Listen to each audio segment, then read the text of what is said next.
નમસ્કાર મિત્રો, આજની નવી વાર્તામાં તમારા બધા મિત્રોનું સ્વાગત છે। વાર્તા સાંભળશો તો હોશ ઉડી જશે, છેલ્લે સુધી સાંભળજો। મારું નામ કાજલ છે। હું ગામમાં મારા મમ્મી સાથે રહેતી હતી। મારા પપ્પા શહેરમાં નોકરી કરતા હોવાથી તેઓ ક્યારેક જ ઘરે આવતા। હું કોલેજમાં ભણતી હતી અને મારા મમ્મી ઘરનું બધું જ કામ સંભાળતી।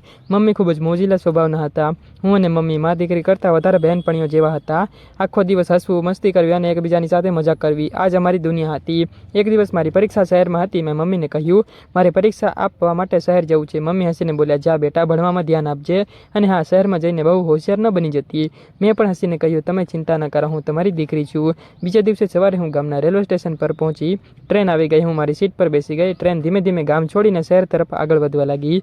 હું બારી બહારના દ્રશ્યો જોઈ રહી હતી। ત્યાં જ મારી સામેની સીટ પર એક છોકરો આવીને બેઠો। તે થોડોક સમય ચૂપ રહ્યો, પછી અચાનક બોલ્યો હતો, હેલો। મેં કહ્યું, હેલો। તે બોલ્યો, શહેર જાવ છો? મેં કહ્યું, હા, પરીક્ષા આપવા। તે હસ્યો, વાહ, હું પણ શહેર જાઉં છું। પછી તેણે પોતાનું નામ આરવ હોવાનું કહ્યું। વાતચીતમાં ખબર પડી કે તે પણ મારી ઉંમરનો જ હતો અને શહેરમાં ભણતો હતો। સ્વભાવથી તે મારી જેમ મોજીલો હતો। થોડી જ વારમાં અમારી વાતો એટલી વધી ગઈ કે એવું લાગતું હતું જાણે અમે વર્ષોથી એકબીજાને ઓળખતા હોઈએ।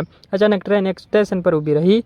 આરવે બારી બહાર જોઈને કહ્યું, લાગે છે આજે સફર લાંબી છે? મેં મજાકમાં કહ્યું, હા, પણ કંપની સારી હોય તો સફર ક્યારેય લાંબી લાગતી નથી। આરવ મારી તરફ જોઈને હસ્યો। થોડા સમય પછી મેં તેને કહ્યું કે હું શહેરમાં મારી બહેનપણીના ઘરે રહેવાની છું। તેણે પણ પોતાના રહેવાના વિસ્તારનું નામ કહ્યું। શહેર આવ્યું હતું। હું સ્ટેશન પરથી મારી બહેનપણીના ઘરે પહોંચી ગઈ। પણ બીજા દિવસે જ્યારે હું બિલ્ડિંગની બારી પાસે ઊભી હતી ત્યારે સામેની બિલ્ડિંગમાંથી કોઈ મને જોઈને હાથ હલાવતું હતું। હું ચોંકી ગઈ।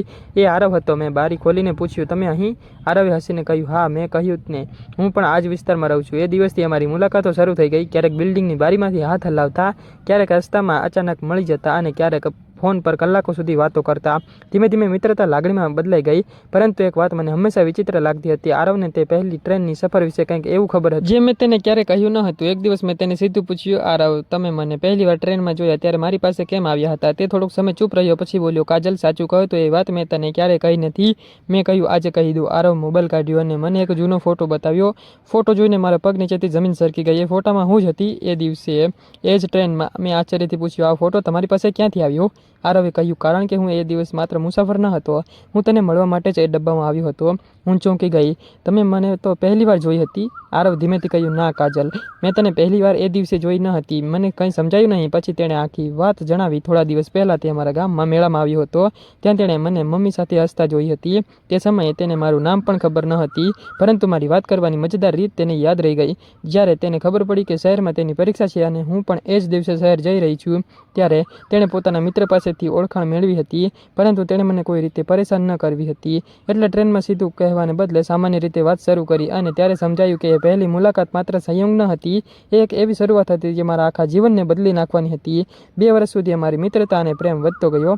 આખરે મેં મમ્મીને બધું જ કહી દીધું। મમ્મીએ મારી વાત સાંભળી અને હસીને કહ્યું, જો છોકરો સારો હોય તો મને શું વાંધો, એકવાર ઘરે બોલાવીને મળીએ। આરવ ઘરે આવ્યો। મારા મમ્મી સાથે આરવ વચ્ચે ખૂબ જ મજેદાર વાતો થઈ। મમ્મીએ છેલ્લે કહ્યું, બેટા, મારી દીકરીને હસાવતો રહે, બાકી બધી જવાબદારી મારી। થોડા સમયમાં બંને પરિવારની સંમતિથી અમારા લગ્ન નક્કી થઈ ગયા। આજે અમારા લગ્નને પણ ઘણા સમય થઈ ગયો છે। અમે બંને સાથે ખૂબ જ ખુશ છીએ, ફરવા જઈએ છીએ, મસ્તી કરીએ છીએ અને એકબીજાને હંમેશા એ જ ટ્રેનની સફર યાદ અપાવીએ છીએ। આજે પણ જ્યારે હું આરવને પૂછું છું, જો એ દિવસ હું તારી બાજુની સીટ પર ન બેઠી હોત તો?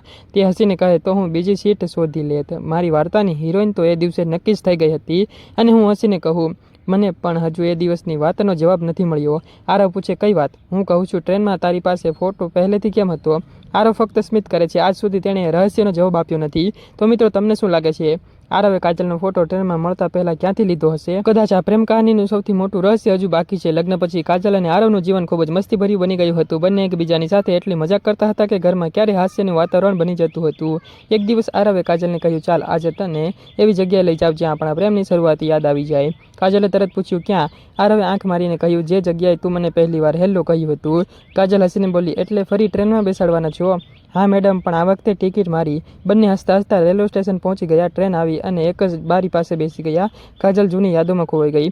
આરવ, યાદ છે આ જ રીતે તું મારી બાજુમાં આવીને બેઠો હતો? આરવે કહ્યું, હા, પણ ત્યારે તું મને અજાણ્યો માનતી હતી। કાજલે મજાકમાં કહ્યું, અને હવે? આરવ બોલ્યો, હવે તો તું મારી સૌથી મોટી મુશ્કેલી છે। કાજલે તેનો હાથ પકડીને કહ્યું, શું કહ્યું? આરવ કહ્યું, મુશ્કેલી નહીં, મારી મનપસંદ વ્યક્તિ। બંને ફરી હસવા લાગ્યા, પરંતુ થોડી જ વારમાં કાજલની નજર સામેની સીટ પર પડી।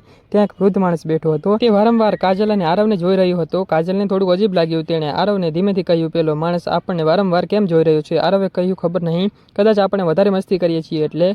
કાજલે હસીને કહ્યું, એટલી પણ મસ્તી નથી કરતા. થોડીવાર પછી વૃદ્ધ માણસ એમની પાસે આવ્યો.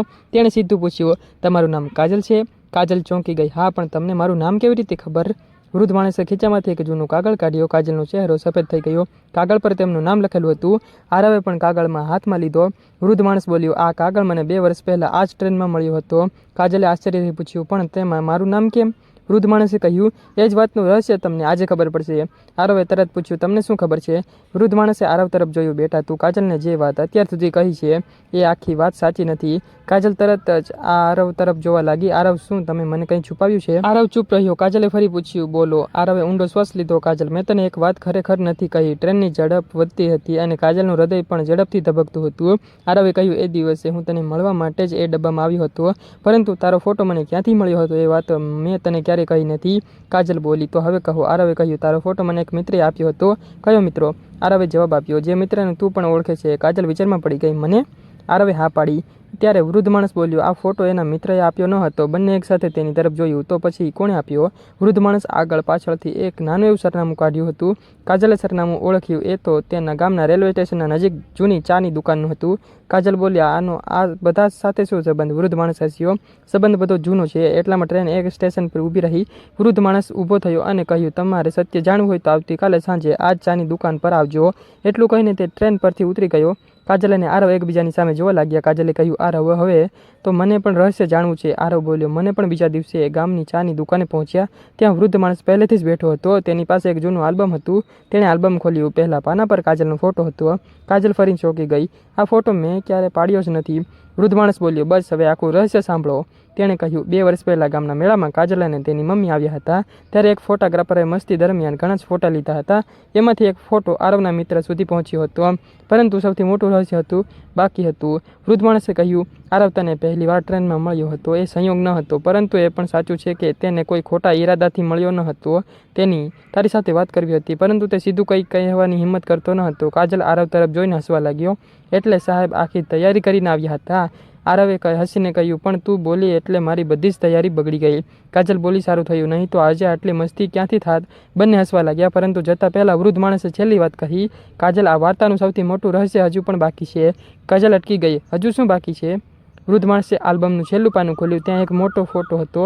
ફોટામાં કાજલ અને આરવ તો નહોતા, પણ પાછળ ઊભેલી એક વ્યક્તિને જોઈને કાજલના ચહેરા પરનું સ્મિત અચાનક ગાયબ થઈ ગયું હતું, કારણ કે એ વ્યક્તિને કાજલ ઓળખતી હતી અને એ વ્યક્તિ 2 વર્ષથી તેમના જીવનમાંથી સંપૂર્ણપણે ગાયબ હતી. આખરે એ વ્યક્તિ કોણ હતી અને તેને કાજલ આરવની પહેલી મુલાકાત વિશે શું ખબર હતી?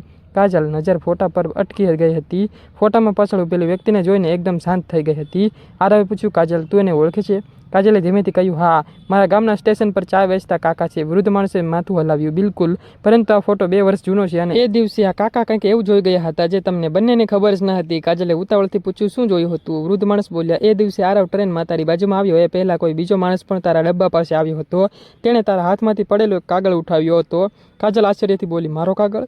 હા, એ કાગળ પર તારી પરીક્ષાનું સરનામું લખેલું હતું. આરવે હવે ગંભીર થઈ ગયો. તે માણસ કોણ હતો? વૃદ્ધ માણસે કહ્યું, એ વાત જાણવા માટે જ મેં તમને અહીં બોલાવ્યા છે. તેણે જૂના આલ્બમમાંથી એક બીજો ફોટો કાઢ્યો. ફોટામાં એ અજાણ્યો માણસ સ્ટેશન પર ઊભો હતો. કાજલે ફોટો જોયો અને અચાનક બોલી, આ તો. આરવે પૂછ્યું, આ કોણ?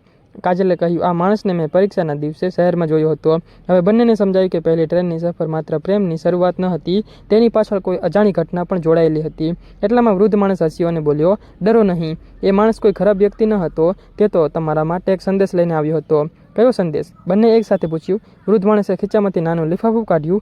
લિફાફામાં 2 વર્ષ મારી પાસે હતો. મને કહ્યું કે જ્યારે કાજલ અને આરવ લગ્ન કરીને ખુશ થઈ જાય ત્યારે જ આ આપજો. કાજલે કંપાતા હાથથી લિફાફો ખોલ્યો. અંદર માત્ર એક જ વાક્ય લખેલું હતું, તમારી મુલાકાત સંયોગ ન હતી, પરંતુ તમારી ખુશી તમારી પોતાની પસંદગી હતી. કાજલ અને આરવ એકબીજાને જોઈને હસ્યા હતા. આરવે મજાકમાં કહ્યું, એટલે આપણું પ્રેમનું સેટિંગ પહેલેથી જ હતું. કાજલે હસીને કહ્યું, હા, પણ અંતે પસંદગી તો મારી જ હતી. બંને હસતા હસતા ઘરે પાછા ફર્યા અને કાજલને ત્યારે સમજાયું કે 2 વર્ષ પહેલાં ટ્રેનમાં શરૂ થયેલી તેમની નાની વાત ખરેખર તેમના જીવનની સૌથી સુંદર સફર બની ગઈ હતી. મિત્રો, આ વાર્તા ફક્ત ને ફક્ત કાલ્પનિક છે, ફક્ત મનોરંજન માટે બનાવવામાં આવે છે. કોઈ પણ ધર્મ કે વ્યક્તિ સાથે સંબંધ હોતા નથી, તો કાલ્પનિક રીતે જ વાર્તા સાંભળજો. કોઈ પણ લોકો દિલ ઉપર ના લેવું. આવતીકાલે ફરી મળશું એક નવી અને ખાસ વાર્તા સાથે. ત્યાં સુધી આવજો. સબસ્ક્રાઇબ કરી દો અને વિડીયોને લાઇક કરી દેજો. આવજો મિત્રો, ધન્યવાદ.